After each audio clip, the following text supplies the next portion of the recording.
Hi అందరికీ. అందరూ ఎలా ఉన్నారు? బాగున్నారా? మేమైతే చాలా బాగున్నాము. ఈ వీడియో ఏంటంటే మా హస్బెండ్ బర్త్‌డే రోజు మేమైతే టెంపుల్‌కి వెళ్ళాము. మా ఇంటి దగ్గరలో ఉన్న టెంపుల్‌కి వెళ్ళాము. అలాగే బిర్లా మందిర్‌కి కూడా వెళ్ళాము. అక్కడికి వెళ్దామని ప్లాన్ ఏమీ లేదు. ఎన్టీఆర్ స్టేడియంలో కోటి దీపోత్సవం అవుతుంది. వెళ్దాం అన్నారు.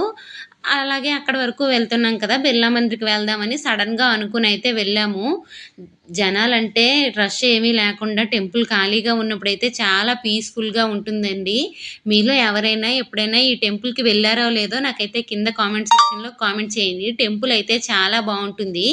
ఇంతకు ముందు స్టార్టింగ్‌లోనే మొబైల్ ఫోన్స్ అయితే తీసేసుకునేవాళ్ళు చెక్ చేసి మరీని. ఇప్పుడైతే ఏమీ లేదు. మొబైల్స్ అయితే లోపలికి అలౌ చేస్తున్నారు.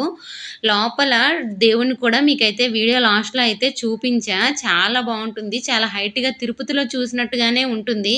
కానీ ఏదైనా ఆ ఫీల్ అయితే రాదు కదా! టెంపుల్ అయితే చాలా బావుంటుంది. మొత్తం పాలరాతితోనే కట్టారు ఈ టెంపుల్‌ని. మీలో ఎంతమంది ఈ టెంపుల్‌కెళ్లారో నాకైతే కింద కామెంట్ సెక్షన్‌లో కామెంట్ చేయండి. ఇది ఈ వీడియో. మీకు గనక ఈ వీడియో నచ్చినట్లయితే లైక్, షేర్ అండ్ సబ్స్క్రైబ్. అలాగే నా ఫోటోస్ ఎలా ఉన్నాయో కూడా చెప్పేసేయండి. బాయ్ అందరికీ.